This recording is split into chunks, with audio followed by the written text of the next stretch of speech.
The Scott Gambler tuned. Bike's been out since 2019, and today I'm going to give you my honest 5-year review. I'll start off with running you through the setup I have on the bike because I've done a lot of changes over the years, and my setup now compared to when I got on the bike in 2019 is totally different. This is the carbon version. I've actually tested the aluminium version as well, and I've got to say I prefer the carbon, and I actually tried the aluminium because it had a bit more weight. But I don't know what it is, but there's something about the alu version, the rear end, the linkage, I don't know if it's the stiffness, but it doesn't feel, for me, as good as the carbon version. I am now on a size XL, and when I started, I ran 4 years, I ran a large. The reach on the large is 460, the reach on the XL is 490, that's a big jump. I've put in a reach set backwards. So it's -7 mils, and that's taken the reach to 483, which is still a pretty big jump from 460. For me, I found a huge difference on fast tracks, and it's made me feel way more confident. You'll see some things on the bike as well. I'm running this guy here. That is actually a 1 kilogram lead weight. And a lot of people think this is nuts, but contrary to popular belief, it's not always the best idea to have the lightest bike when it comes to racing. So I felt a huge difference in traction and stability when I added weight to the bike because this bike is particularly light. So the stock bike, as I've got it here, without the weight is 16.8 kilos, and with the weight 17.8, which I think, in my opinion, between 17.5 and 18.5 is where you want to shoot for, weight-wise, at least for me. I am running full 29. I have tried mullet over the years.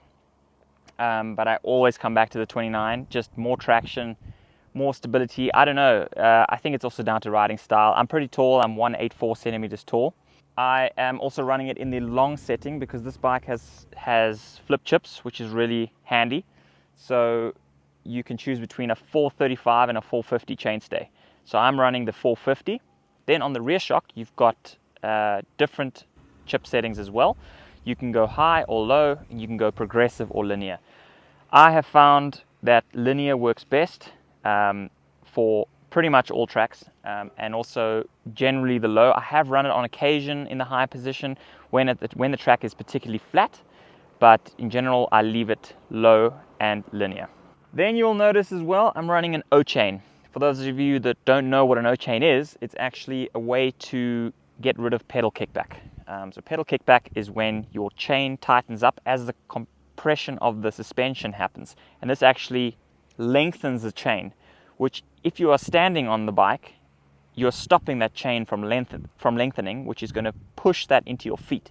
It's good for pumping and carrying speed, but it's not good when it gets rough, especially under braking.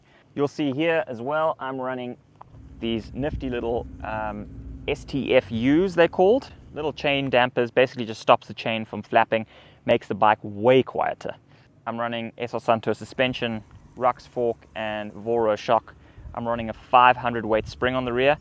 That has me at about 23% sag. I'm running 85 PSI in the fork, 3 tokens. On the bar stem side, I'm running Pro Coriac bar and stem, 50 mil stem always, and 790 mil bars. I've been running that setup for the last probably 7-8 years.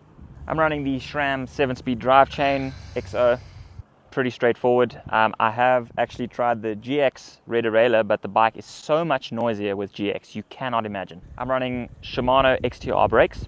I'm running 220mm discs. Actually, Shimano don't do the more expensive disc than 220, so I got the SLX, which is the cheap one.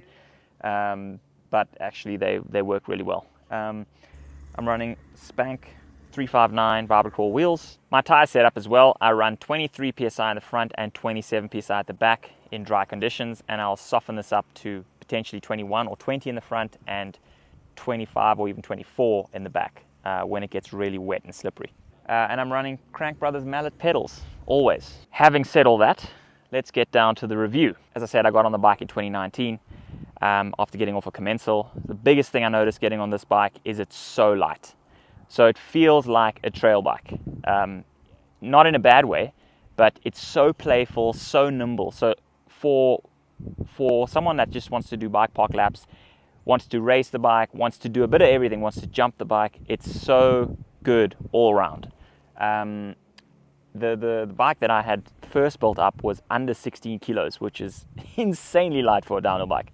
It was one of those bikes that I could get on, and from word go, I felt pretty comfortable. And that for me is quite a telltale sign whether I'm going to like the bike or not. In general, over the years, when I've gotten on a bike and I've had to make a lot of changes initially, it's not been good. So getting on the bike and feel comfortable immediately is a good thing. They haven't changed the geometry over the years, it's just been the color, although I have heard that there's a new bike coming out next year. There's someone that has already been testing it at a race this year in Les Alpes. So keep your eyes peeled. The ride impressions of this bike, when you're on a smooth track with jumps, it's super good at pumping, super good at carrying speed, super playful. It's a bike that it's very easy to get into. When you're going into cornering, geometry is really good. You feel centered in the bike. You feel it carries good speed out of turns. There's always pros and cons, whether you've got a light or a heavy bike. And I think it's very much track dependent. I would say due to it being so light, when it gets really rough and really high speed, that can be sometimes a little bit more challenging because the bike does deflect off bumps more than maybe some other bikes that are a bit heavier. Certainly any tracks as well that are a little flatter where you're looking to carry speed, it's fantastic.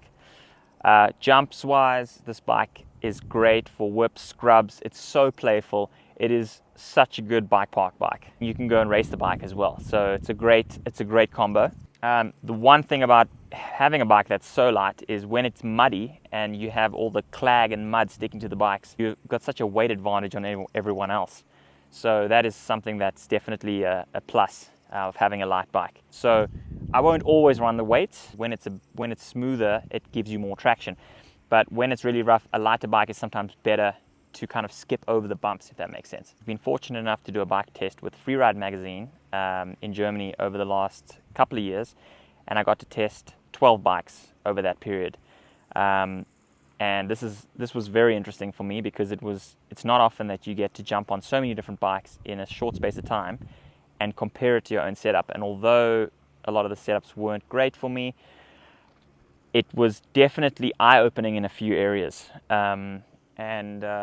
I was happy to report that when I got back on my bike at the end of the day, I was stoked to be back on mine, and it felt the best for me.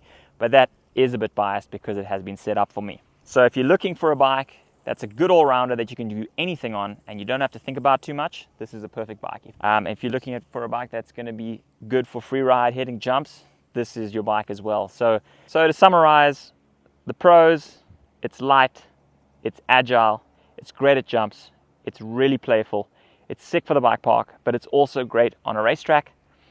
The cons: it might not be the best through the rough stuff, but in general, I think it's a fantastic all-around bike. And I know that's a bit biased because I ride for Scott, but yeah, try to be as honest as I can, and I genuinely love the bike. So if you liked the video, it'd be sick if you hit that like button and subscribe. And now I'm gonna go do a few more laps.